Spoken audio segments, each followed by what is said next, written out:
future, talk radio will actually educate, inspire, and make you think.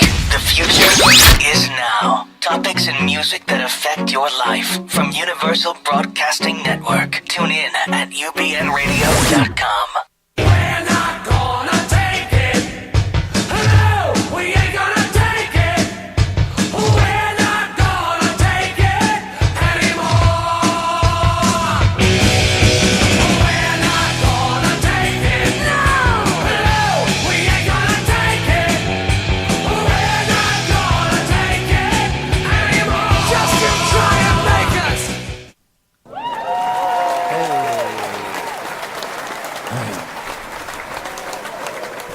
Hey, hooray.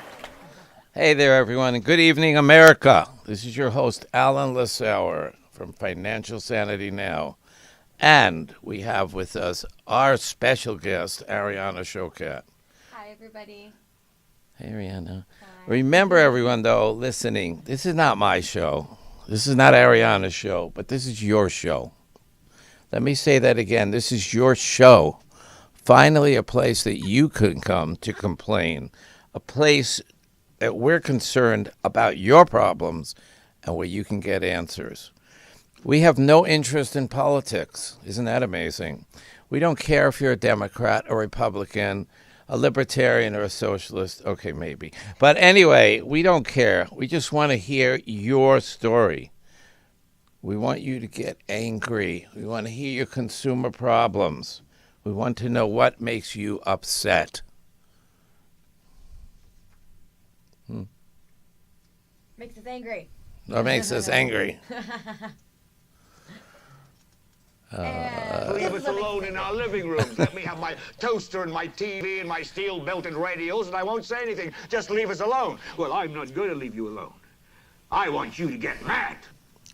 I don't want you to protest. I don't want you to riot. I don't want you to write to your congressman because I wouldn't know what to tell you to write. Anyway, I don't know so what to do about the we're done with depression and the that. inflation and the Russians and the crime in the streets. Moving All on. I know is that first, Why? you've got to get mad. You've got to say, I'm a human being. Thank you. All right, cool. All right. So today we're going to discuss two very important topics. One is the student loan issue. Now, we've touched on it before, but there are millions of you out there with student loans, and there's over $187 billion out there in loans that are in default. The $1.5 trillion weight over Americans, over students, is dragging down millions of hard-working Americans. When many individuals graduate, they graduate with $30,000 to $100,000. I know someone with $200,000 in loans, and they're not a doctor either. A doctor, at least they can do an extra operation. On top of that, many people have credit cards because the banks gave them credit cards while they were in college. The implications of this is enormous. When you graduate, you're sitting there with an average of $50,000 or $60,000 in credit card debt. Now you need perhaps 2 jobs, and if you're married, you might need 3 jobs. I don't know.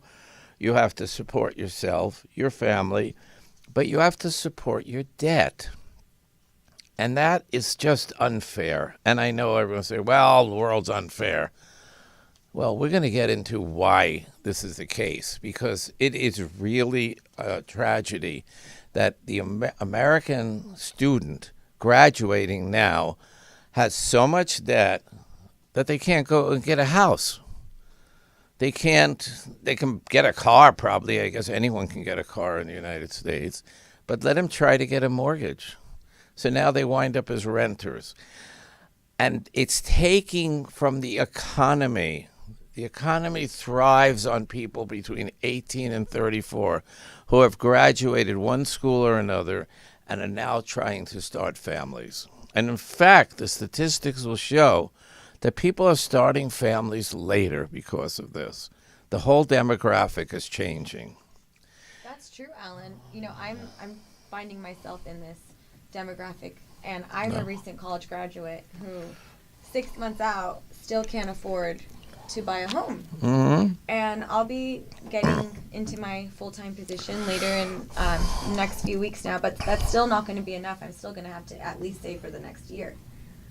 Well, and you're one of the lucky ones. Yeah, and I'm one of the lucky ones. You are that's one true. of the lucky ones. But I'm going to tell you that when I graduated, and that was a while back, the average, I'm telling you, the average American household could afford to put their children through college. They could afford a couple of cars and a house. That was the state of the economy. And it's not the state of the economy. My daughters, who are about your age, give or take a few years, they can't afford a house. They're making $60,000 or $70,000 a year. They can't afford a house, and that's another topic we have to get into, because in most areas it's hard to afford the house. But I want to go back to the student loans and the credit card debt, because even if you could afford a house, when you have that much debt, and I'm talking about people with payments of $500, $600, $700 a month, and the banks look at your debt ratio, they're not giving you a loan. That's just how it's going to be.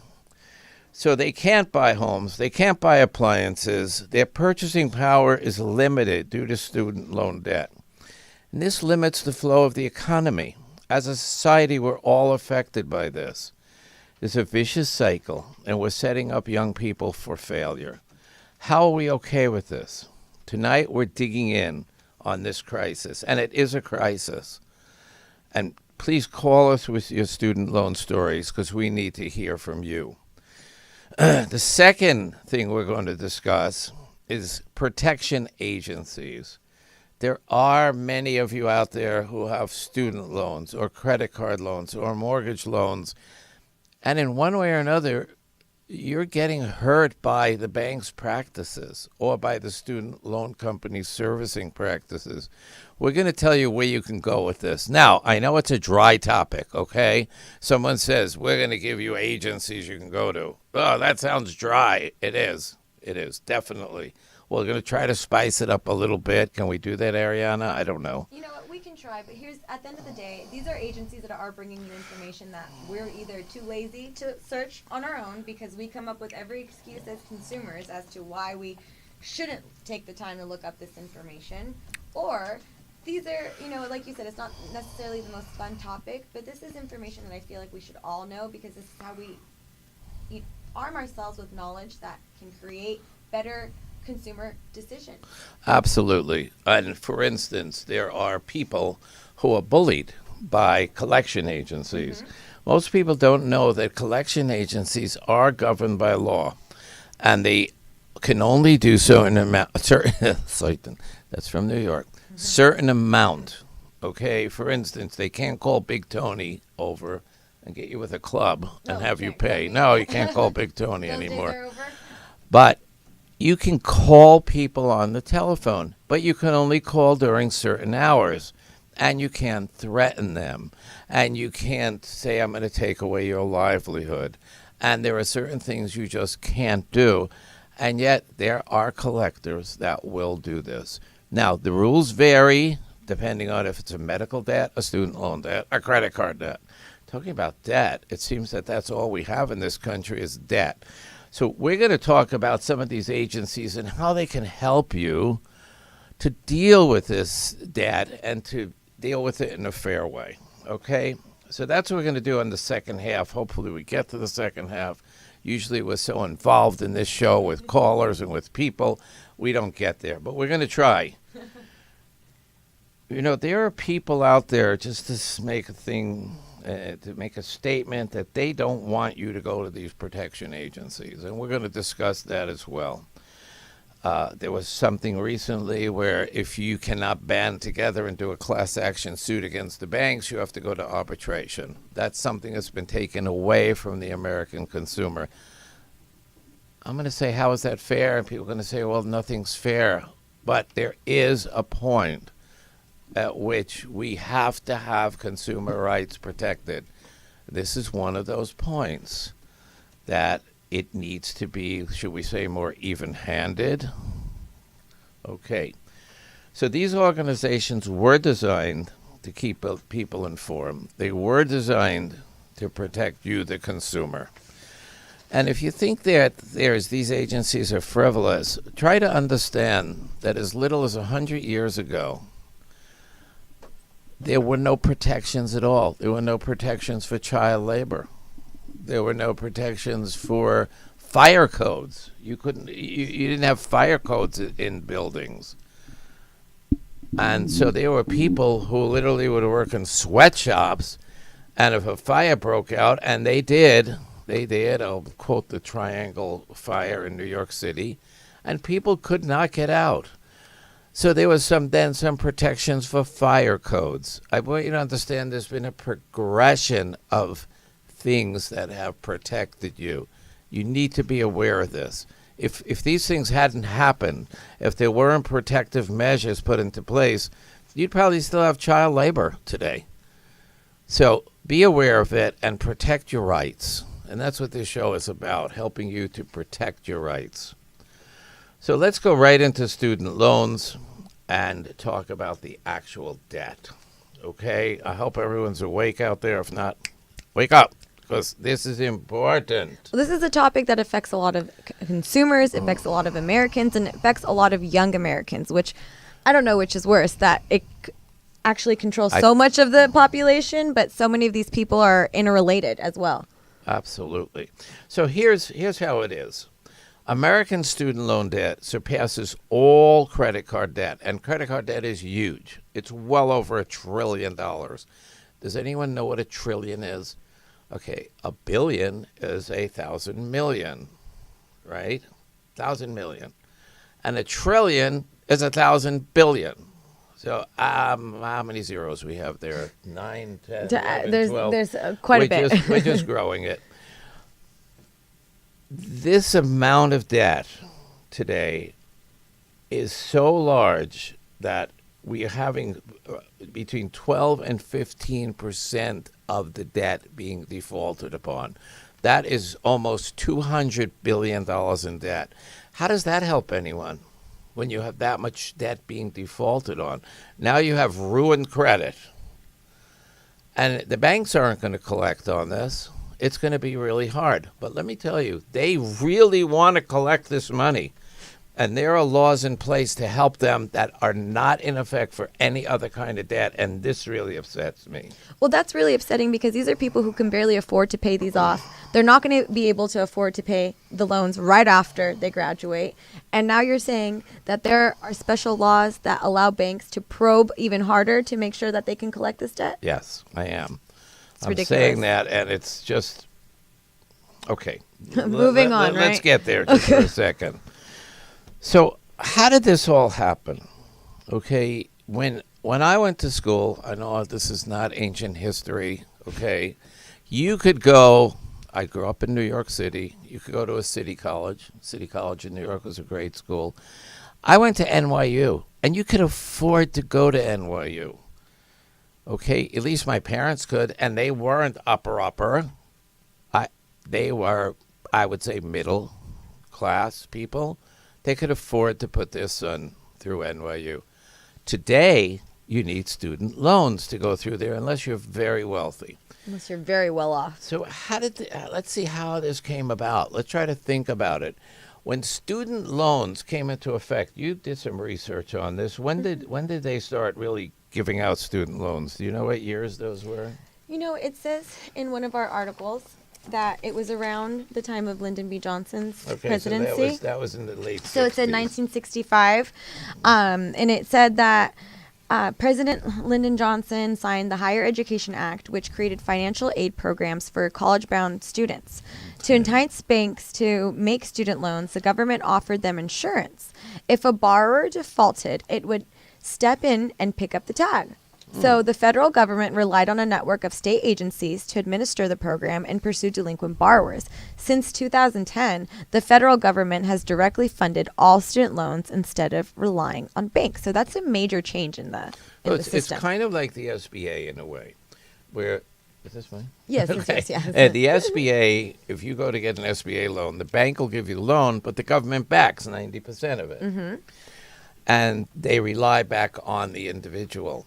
Well, let's look at that. When my daughter, who's in nursing school now, thankfully she got into a city, state nursing school. And it's very low tuition. It's in the area of, I think, $8,000 a year. That's affordable.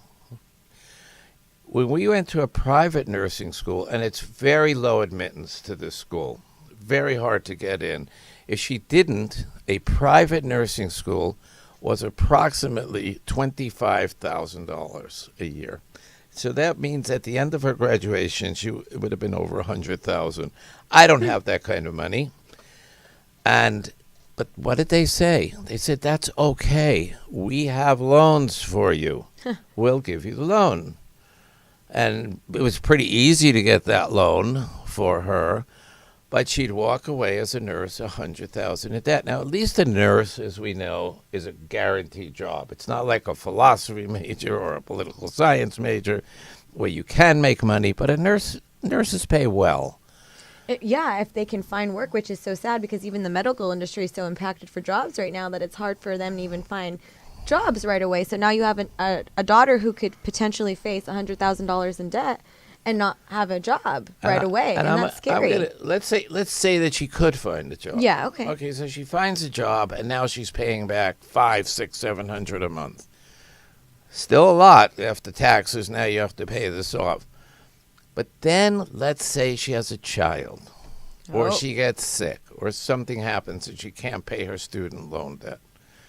Now you have a whole different problem, or sets of problems. And these things do exist because we as a company deal with people in crisis, people who are sick, people who have a child and the child is sick, which is even more horrible.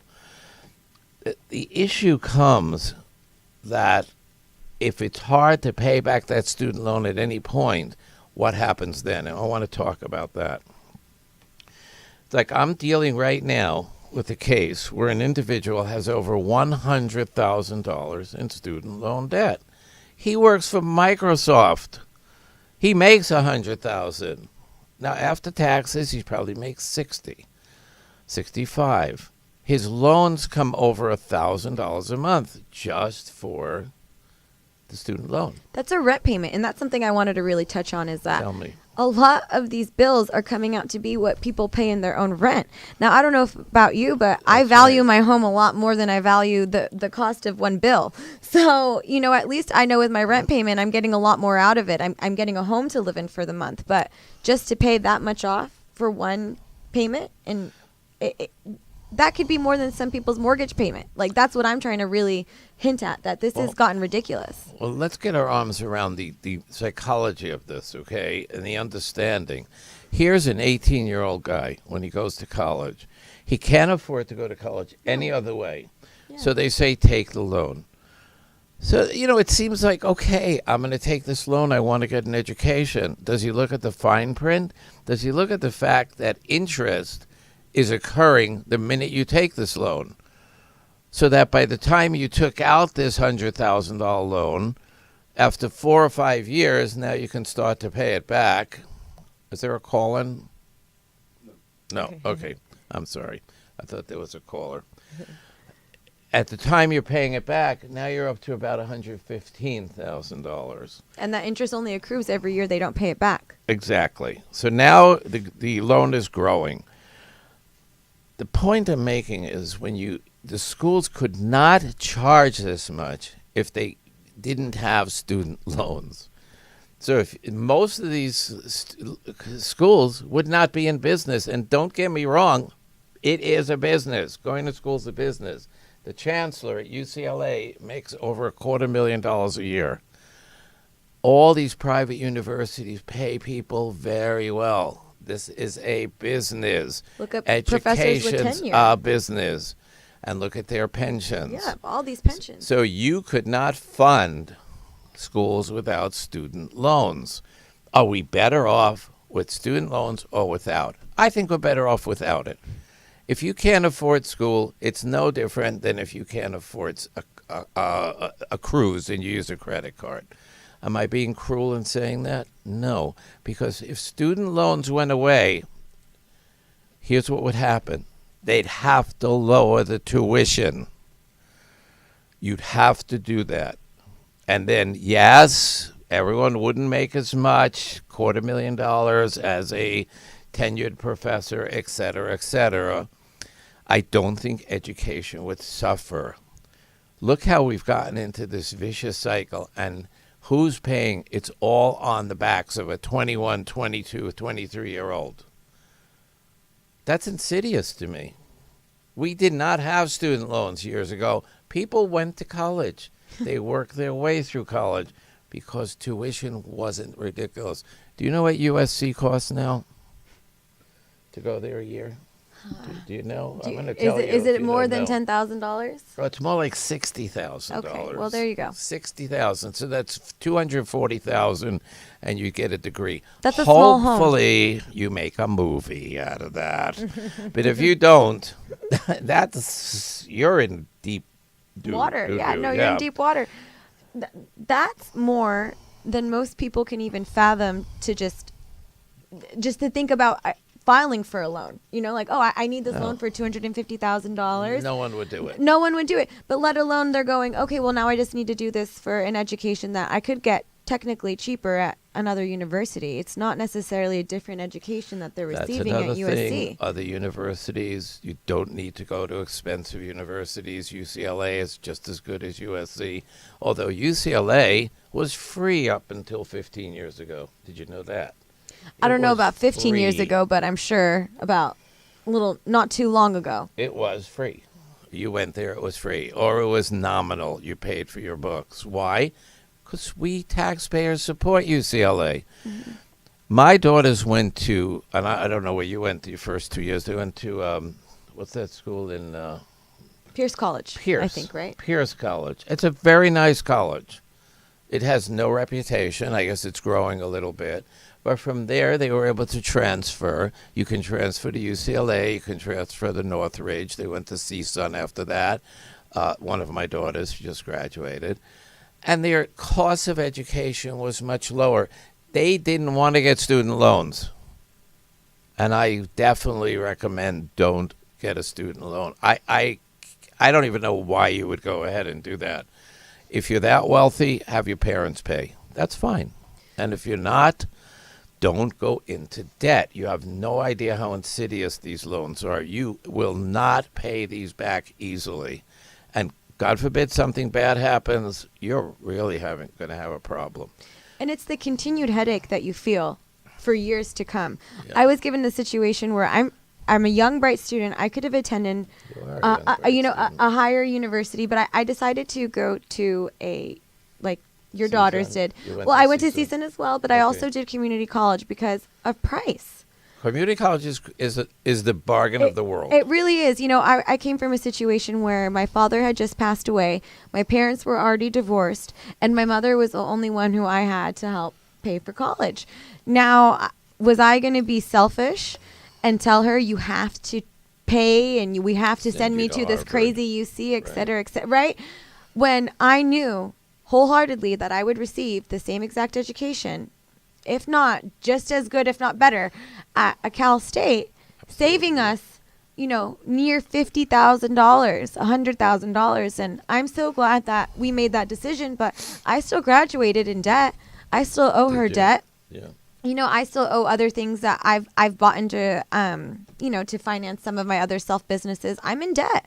I am not a student who's not in debt, and my mother helped me pay. So imagine all these other millions of Americans who aren't as fortunate as I've been, and who still have to pay all this out of pocket themselves. I don't know where we're going to set these people up to do so. So parents and students who are listening, walking out of school with a diploma and $100,000 in debt is not your goal. It's not worth it.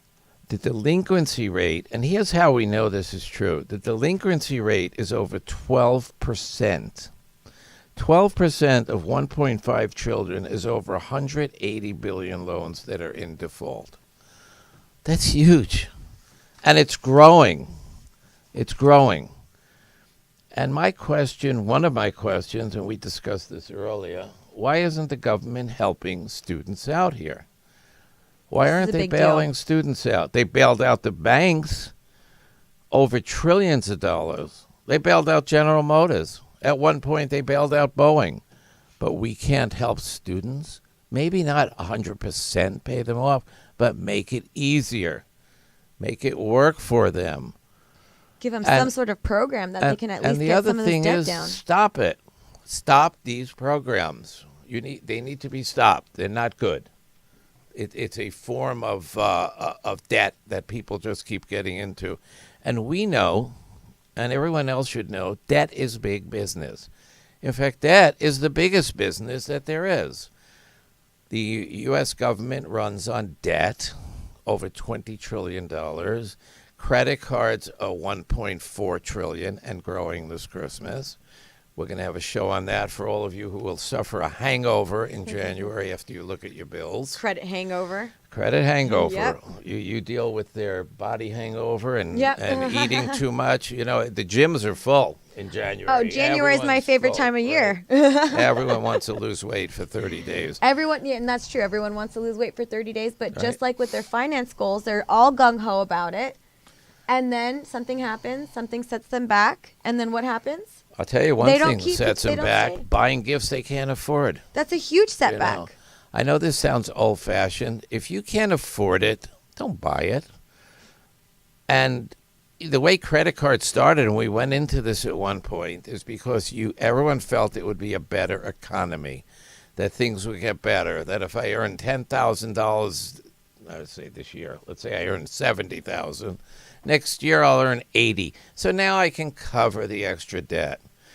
Well, that probably won't happen. And probably if you make the extra money, you'll buy more things. We are very good, all of us, at buying things.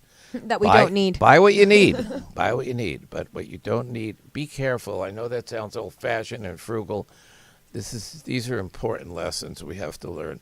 And if you don't, we're here to help you, and we help a lot of people in a lot of debt. We see it all. But with student loans, we can help, but we can't help as much as we can with credit cards or even mortgages. See, universities know they have a place set up in the university to get you a loan. Is Oh, that it a looks like we've got a caller? caller, so we're going to go ahead and bring our caller on. Hello, caller. Hello, caller. Tell us your Hello. name and where you're calling from. Hi, caller. Hi, this is Patricia. Hi, Patricia. Hi, how are you, Patricia? What are you doing? I heard you guys talking about student loan debt, and I'm so swamped. I wanted to know, how do I get out of this hole? Well, let me ask you a question, and I want to thank you first for calling. Are you in a car right now? Sound like you might be in a car. I don't know. Maybe you're listening to us on the UBN app in the Yeah. car. Yeah. Okay, but my Yeah, question I am. is, what school did you go to? Did you go to a private university or public? Yeah, I went to USC. Oh!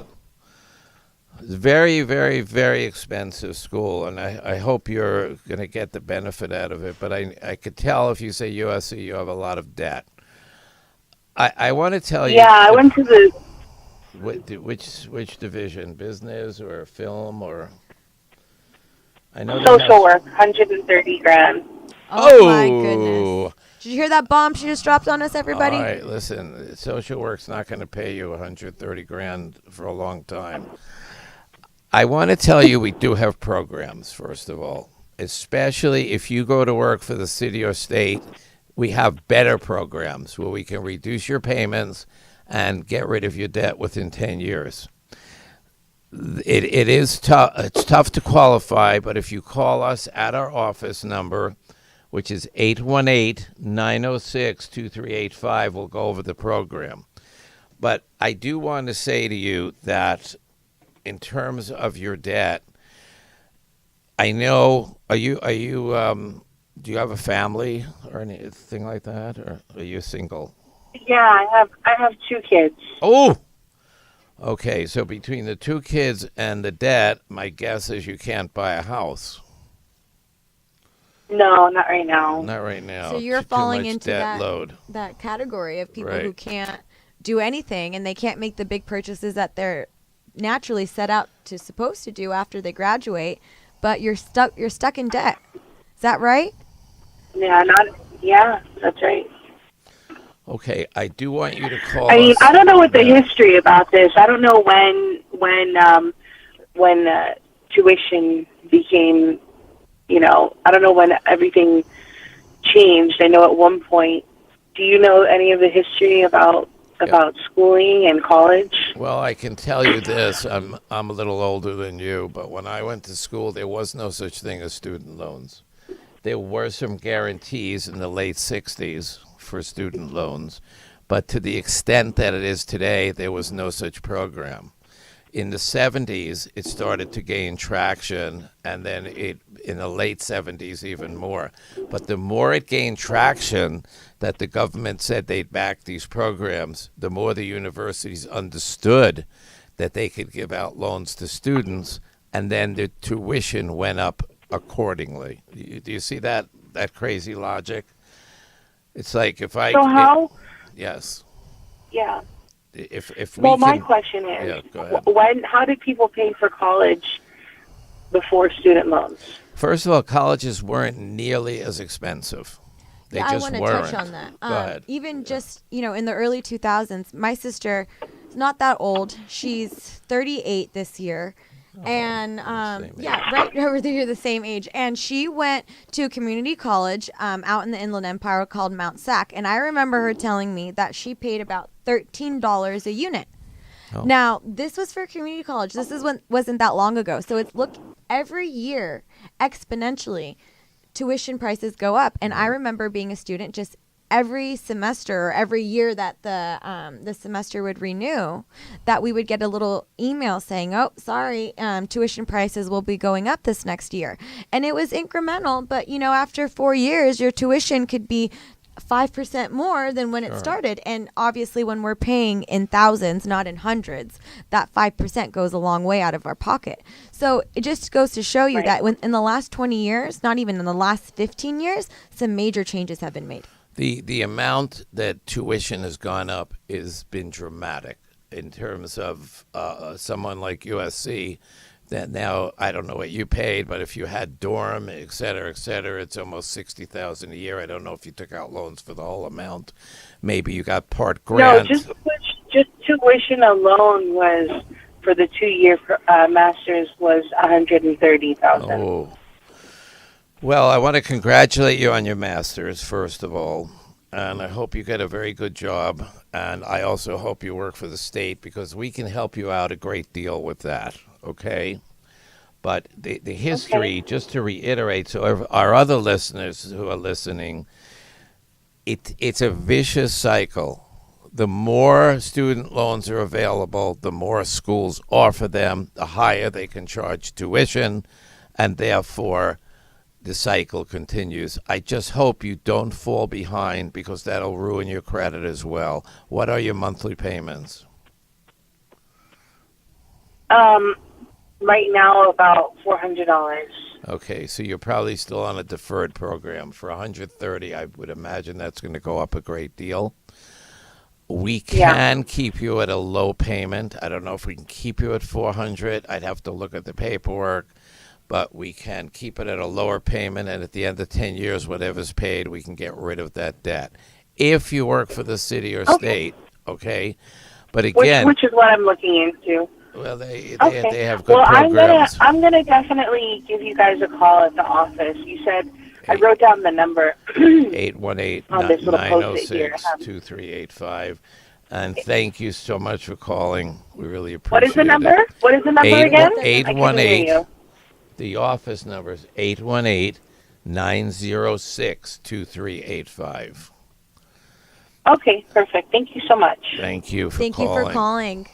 Okay, that was a nice call. Okay. Have a great show, guys. Thank so you. much. Happy holidays. This was a very typical person, very sweet person, and unfortunately, sure we can help her, but $130,000 in debt is huge.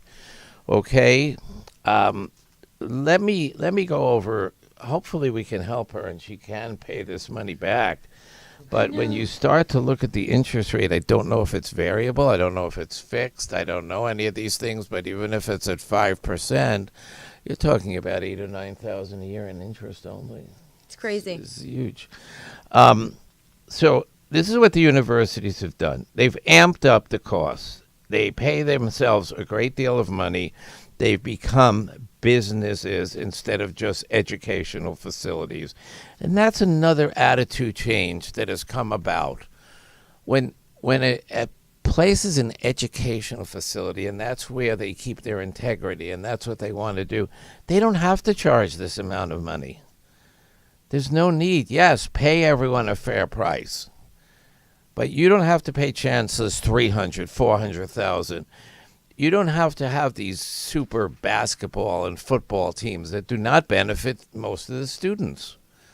And they're costly to keep these teams going. You know how much a team costs alone? Like when you have these things and they build stadiums for them. And, Yeah, I mean, unless they're really bringing in revenue, like if you were a UCLA or USC football team where people pay tons of money to go and see a game. Does it cost money to go to the games? I'm pretty sure people buy tickets to go yeah, see these I've games, never- so, and all the never memorabilia that gets made, if you're not at one of these top schools, is it really worth it for your school to be spending all this money No. in a team? No, it's not. I mean, I come from being a trainer, and I totally understand that we do need formal sports for students because it's a great way for students to win, not to win, but to gain access to just being in the school off of scholarships, etc. So it's a two-way street. We can't really completely nod off all of the sports No, teams. I'm not saying to get No, rid of but sports, and you they're should all have there. sports, but do you have to have that degree? Can't you have running? Run around the track here, people. Okay. Okay, well, I mean, yeah. the main point is you want to get people educated, okay? Sports are great. Yes, that's great. You could pay extra for your sports. I'm gonna tell you something that's going to be very disturbing. The thing about student loans is so disturbing. One of them is you cannot bankrupt the student loan. Now, in the U.S. Constitution, for anyone who has studied the Constitution, or if you haven't, one of the provisions in the Constitution, I want to read it to you directly, because the Constitution was set up in England. If you did not pay your bills, you could be thrown into what was called debtor's prison. Okay? That means you didn't pay, let's throw you in prison. Well, what good does that do if you're in prison? Now you still can't pay your loan. So the Constitution of the United States set up something called bankruptcy protection. And that allows an individual to declare that they are bankrupt and they can't pay their debts. That goes for credit card debts. It goes for car debt. It goes for... It doesn't go for secured debts. So I want you to understand, if you have a home and it's secured, you still have to pay for that home. Otherwise, they can take the home back. So a secured property is, you can bankrupt, so you're not personally responsible. So they can't come after you for that, but they can come after your property. That's another lesson in bankruptcy. I won't go into that anymore. But to say that you can bankrupt everything else. You can even bankrupt IRS taxes. Did you know that? No, Yes. but After 3 years, you can bankrupt them. And so the government realizes we live in what's called a capitalist society. A capitalist society means you take risks. It means everything doesn't go perfectly well all the time. And when it doesn't, people fall into problems and you can declare bankruptcy. Let me tell you some people who declared bankruptcy. Donald Trump, many times. Henry Ford, 6 times before he invented the car the way he wanted. Elon Thomas Edison, Elon Musk, Delta Airlines, Macy's. Now, there are different forms of bankruptcy. There's a reorganization, and there's a Chapter 7 where you just get rid of your debts. So isn't that nice? All these people can declare bankruptcy and restart out. When Delta Airlines did it, they closed certain unprofitable terminals. They did it twice. Guess what? You can't bankrupt. Can you guess? do you want me to read that off to you, or Yes, just I would like just to. guess? I know. Just make a guess Just what you make a can't guess. bankrupt. I'm gonna take a guess and say student loans. Student loans. Student loans, you can't bankrupt. Now, I don't know if this has ever been challenged in the courts, because to me it's absolutely insane and ludicrous and every other adjective I can get to say, why can't you bankrupt the student loan? Why? Well, I don't know, but you can't according to federal law. They make that exemption. And it is the only exemption. It's the only one. Student loans, you can't bankrupt. Now, I hope if there's any attorneys out there listening, they'll call us, call the station, or call our office and tell us why that's the case. Because it doesn't make sense. The U.S. Constitution says, do you have the actual part No, of I it? don't have that with me. Okay. Well, it says a person has a right to go bankrupt. It's literally written into Article 8 of the Constitution. Okay? Just like freedom of speech. You have a right to go bankrupt. So, now that you can't go bankrupt, you can do what? Well, you can come to us. Maybe we can help you. There are cases we can, and we'll try. But let me tell you something that's almost beyond belief that I came across. Do you have that article? There's an article There's we're an going to article, post for yeah. you. We came across this in the New York Times. That in almost 23 states, if Yeah. you don't pay a credit card bill, they can come after you. Collectors can call you. They could eventually sue you for the debt. Okay. But if you get don't this. pay a student loan bill, the loan people are allowed to come after you, go to the state government, and ask to have your professional license suspended. I want to just touch on this because that would be like if someone tried to take away my certified personal training Right. license Right, and decertify me right. to no longer be able to continue to make money in the way that is my chosen way of profession, which is training people. And then how am I supposed to pay back my student loans if I don't have my license to teach or my Okay. driver's license? Well, let's say you're a doctor. Let's say you're an attorney. Let's say you're a nurse. Let's say, and there is a nurse this happened to. Let's say you're a realtor. Any professional license, a mortgage broker, they can take it away. How does that differ from debtor's prison? To me, that's worse. That's worse. Not only are we going to come after you, not only are you going to default, not only are you going to ruin your credit, but we're not going to let you have the ability to work at the thing you just took out all these loans for. This is a sick incentive program.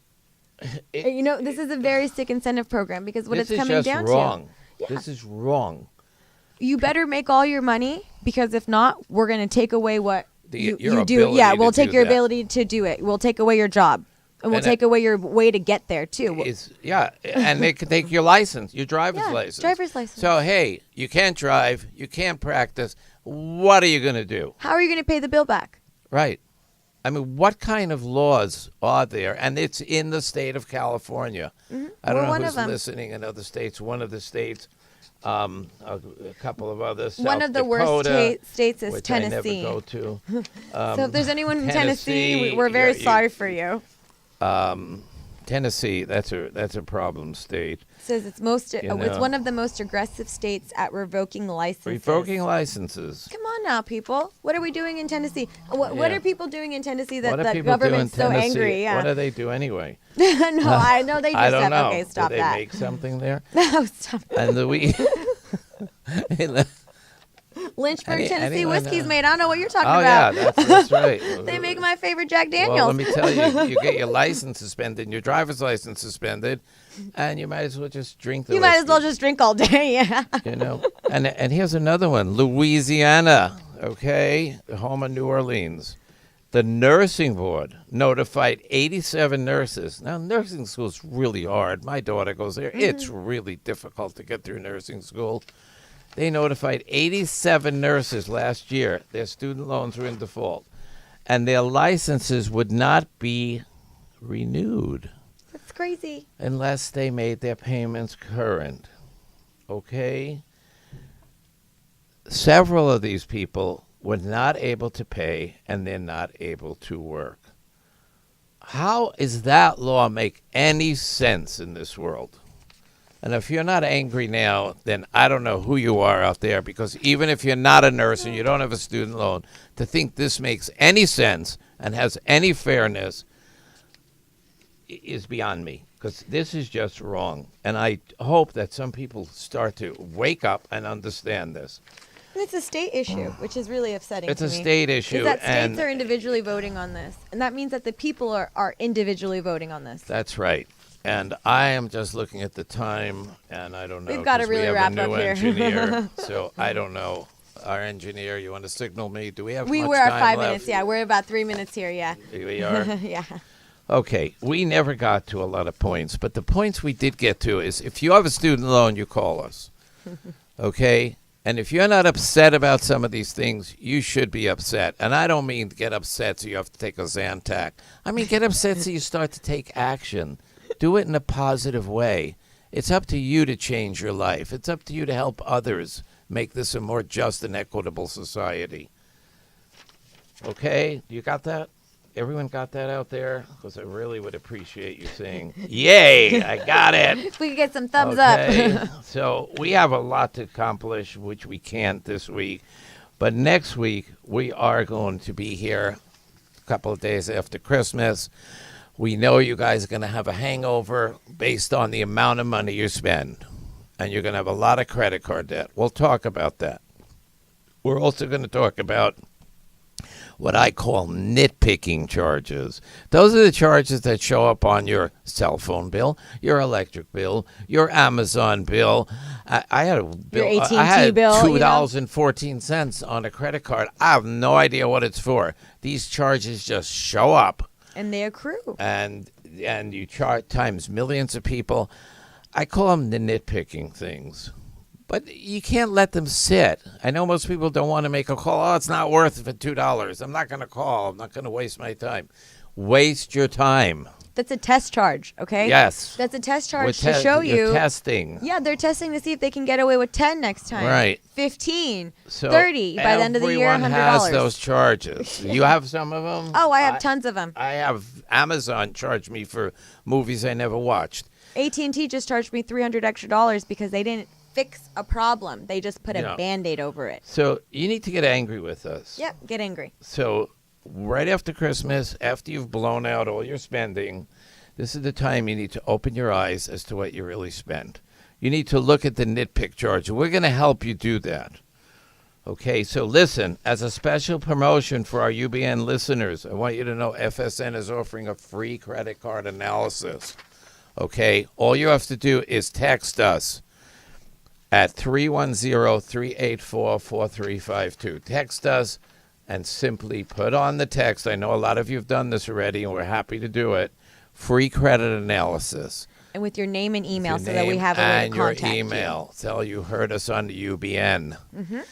FSN on UBN, free credit analysis. Thank you, people who've done it. We've been able to help out a lot of you.